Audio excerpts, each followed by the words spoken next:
السلام عليكم. اجي نحضروا اليوم واحد الوصفات اللي هما ساهلين وتيجيو زوينين واكيد بنان.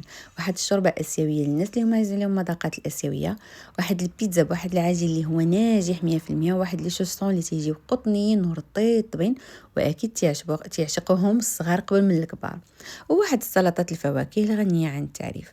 فغنبداو على بركه الله.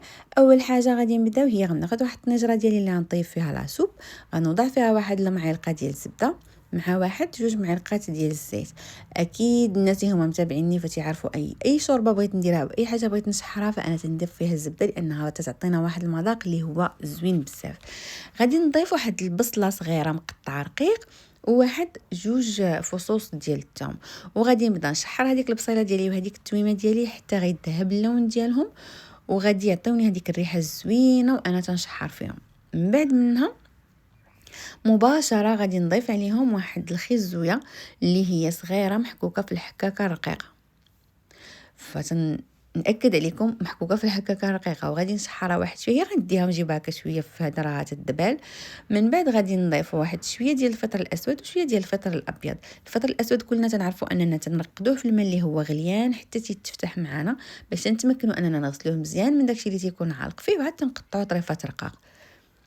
غادي نشحرهم وغادي نضيف عليهم الماء اللي هو غليان، اكيد ما تنضيفوش الماء اللي هو بارد باش داكشي اللي حنايا دايرينه ما تيكنزش معانا. وغادي نضيف واحد الدواره ديال الشعريه الصينيه لان رقدتها في الماء طايب وقطعتها رقيق. غادي نضيف شويه ديال السكينجبير، غادي نضيف كذلك شويه من القزبر يابس، غادي نضيفو 2 معالق من صلصه الصوجا. انا عندي هنايا صلصه الصوجا اللي هي ثقيله، غادي نضيف 2 معالق، اللي عنده خفيفه يقدر يضيف حتى 3 المعالق او 4. وغادي نضيف صلصه المحار، واحد المعلقه اللي هي كبيره، فراه هي تتبات بزاف في هاد الشوربات، خصوصا ان حنايا غادي نضيفو الكروفات من بعد وتيعطيو واحد المذاق اللي هو زوين. غادي نضيف واحد الضامه ديال البنه، فهي اختياريه، هذه اللي مصاوبه من القشور ديال القمرون. كان عندكم كروفيت فديروا الماء الكروفيت القشور ديروهم في الماء غليان وعاد ديروهم تما. وغادي نضيف الكروفيت ديالي هنا، الكروفيت ضفتو من بعد ما غلات عندي الطاوه وصافي انا قربت نطفي عليها.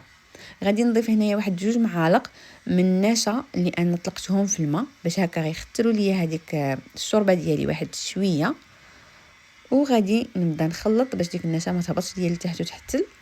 واحد شويه لما نحس بها انها طلعت فيها الغليه غادي نضيف معلقه من القزبور اللي هو مقطع رقيق، وصافي هنا غادي نطفي على النار على الشوربه ديالي وتتصبح هذه هي الشوربه ديالي، وهذا هو الشكل ديالها. فراه تيجي المذاق ديالها زوين والقوام ديالها حتى هو زوين، واكيد فهي غنيه، فما نحتاجش نقول لكم بانها راها صحيه.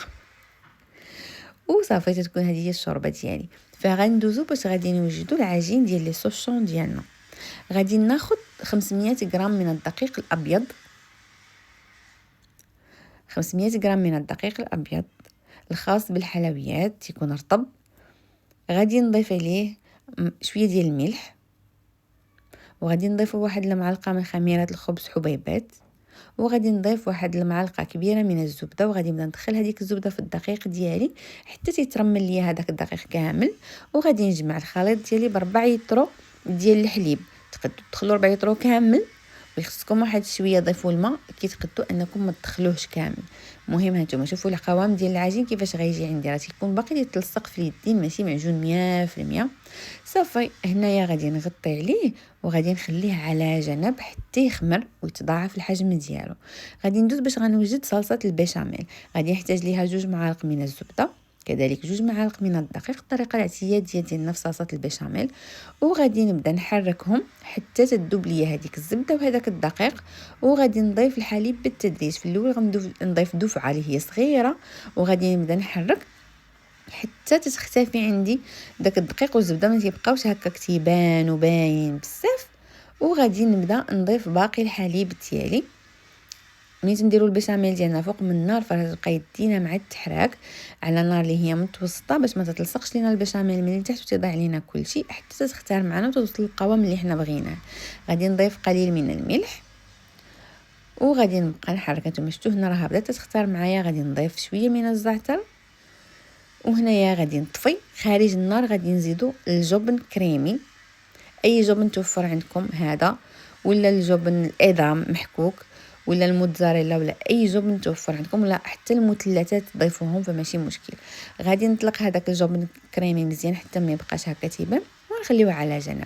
غادي ناخذ معلقه مقله وغادي نضيف فيها معلقه ديال الزبده وشويه ديال الزيت، وغادي نبدا ندوب هكا هذيك الزبيده ديالي والزيت حتى تذوب. وغادي نضيف قطع ديال صدر الدجاج اللي غنكونوا مقطعينهم رقيقين صغارين باش ما تيجيوناش في وسط من الشوسون كبار. غادي نستمهم بالملحه وشويه ديال سكينجبير. على فكره الدجاج ديالي تنشحرو على عافيه اللي هي مرتفعه باش ما تيطلقش لينا الماء. وصافي غادي نضيفو هكا على البشاميل اللي هي واجده، وغادي نخليهم على جنب حتى يبردوا تماما. البشاميل ديالنا غادي تتماسك وغادي تعقد. فانا هنايا راني خدامه معكم الفيديو مباشره، مي انا راه في الكوزينه ملي كنت خدامه راه كنت خدمه على بزاف ديال الدفعات. الوصفات كلهم وجدتهم في نفس الوقت، مثلا العجينه عجنتها في نفس الوقت وكل شيء، ولكن انا هنايا استفدت لكم الفيديو باش ما تدوخوش. غادي نقسموا العجين على جوج بمساعده ديال الدقيق، غنرشوه وغادي نبدا نطلق هكا بالدلاك العجينه ديالي. العجينه ديالي خاصها تكون السمك ديالها ما غليظش بزاف وكذلك ماشي رقيق باش تجينا زوينه وما تتقطعش معنا وحنا تنخدموا بها. وحنايا تنطلقوا بالدقيق بمساعده الدقيق. من تحسوا بالعجينه تلصق لكم فوق سطح العمل رشوا بشويه ديال الدقيق. غادي نجيبوا قطع الحجم اللي هو تيناسبكم وقطعوا بهذيك العجين ديالنا هكا دوائر، اكيد بالمساعده ديال سلطان، اكيد هو تيدير معنا يديه وتيصاوب معنا. غادي نكمل باقي هذاك الشيء كامل على نفس الشكل. هاد العجين من بعد ما تنحيد دوك الزوائد تنعاود نعجنهم وتنديرهم في هذيك الزلافه اللي مغطيه باش هكا تيترخاو على ما نجي عاوتاني نخدم بهم تلقاهم تيعطيوني الطوع في الخدمه. غادي نوضع كميه وغادي نبدا نسدها نتوما كما كتشوفوا باش ما تبقاش تخرج ليا من الجوانب. وصافي غادي نديرها هكا فوق سطح العمل اللي هو مرشوش بالدقيق، وغادي نبدا نسدها بالفورشيط باش تسد ليا مزيان. وفي الفران ما غاديش تخرج ليا الحشوه من الجناب لانه حنا دايرين فيها البيشاميل والفرماج، فاكيد غادي تبغي تخرج لينا من الجناب. فانا ستفتهم هكا في الطاوله داخل الفران. غادي ندهنهم بالبيض اللي معاه الصوجه. وانا هنا الفران راني شاعلاه تيسخن من الفوق ومن التحت باش ندخلهم، وتيخصهم يدخلوا الفران اللي هو سخيخن. فانا دايره تقريبا على واحد 220 درجه، وغادي ندخلهم فغيطيبوا في الاول في الرف التحتاني، عاد نقربوهم شويه الفوق باش يتحمروا. غادي ندهن هكا بالزنجلان، وكل واحد على حساب الفران ديالو، فكل واحد تعرف الفران ديالو كيفاش يطيب ليه المملحات فيخدم بالطريقه اللي هو معتاد عليها. غادي ناخذوا واحد العويد وغادي نتقبوهم هكا بهذا الشكل باش ما تيطرطقوش لينا في الفران، وغندخلوهم مباشره الى الفرن، ما تخاينهمش يخمروا. من بعد تيخرجوا علينا بهذا الشكل، تيجي اللوين ديالهم مذهب، تيجي الشكل ديالهم اللي هو زوين. ونتمنى الوصفه هذه انها تنال الاعجاب ديالكم ووليداتكم تعجبهم. وغادي ندوزو باش غادي نصاوبوا البيتزا. البيتزا حتى هي احتاجت ليها 500 غرام من الدقيق الابيض، القليل من الملح، غادي نضيفوا شويه من السكر، وغادي نضيف معلقه وشويه من خميره الخبز، وغادي نضيف شويه ديال الزعتر باش غادي نسمو العجين ديالنا. وغنخلط كل شيء وغادي نبدا نعجن بالماء اللي هو دافي. العجين فراه تيجينا خفيف وحنا تنخدموه غير باطراف الاصابع. راه حنا العجين ديالنا ما تندلكوهش، هانتوما تتشوفوا معايا غير باطراف الاصابع فقط تنخدم.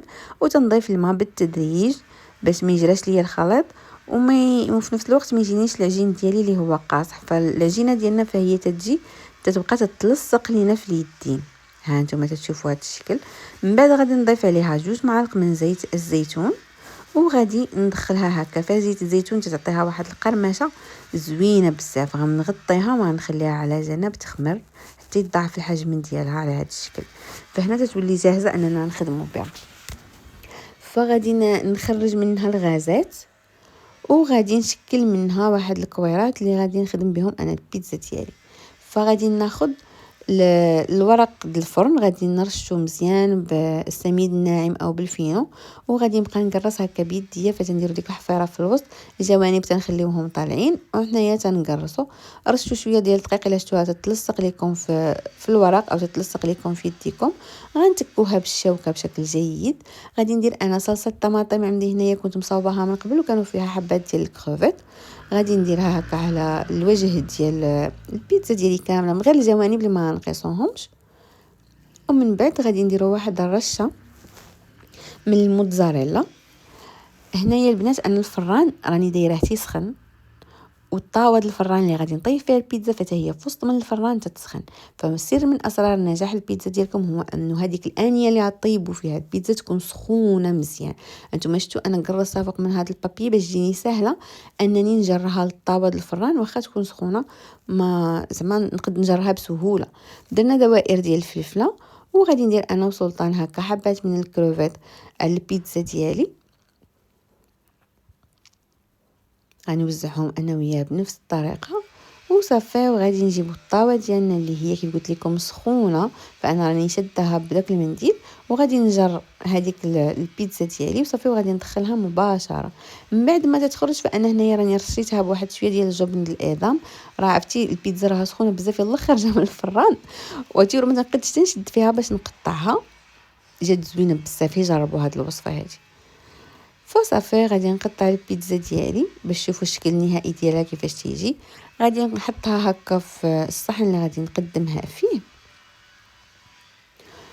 وغادي نرش عليها واحد شويه ديال الزعتر. فهو اختياري، اللي تيبغيه يديرو اللي ما تيبغيش ما يديروش، ولكن هو تيتواتى بزاف مع البيتزا. وهذا هو الشكل النهائي البيتزا ديالنا، فراه تجي رائعه. وغادي ندوز نصاوب واحد السلطه ديال الفواكه. فانا تنبغي هكا شي حاجه اللي هي بارده ناخذها في هذيك الوقيته ديال الفطور، وما تلقاش حسن انني غندير يا اما سلطه بالخضره يا اما غادي ندير هكا سلطه ديال الفواكه.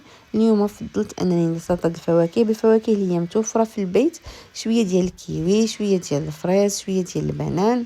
غنقطعوا كل شي مرصويات اللي هما صغيورين، وغادي نزيد عليهم من بعد واحد العصره ديال عصير ديال البرتقال، واحد الليمونه هكا انا اللي عصرت، اللي مشات جاتني كافيه مع المقادير اللي عندي بدون اي اضافات، ما نضيفوا لا سكر لا حتى حاجه.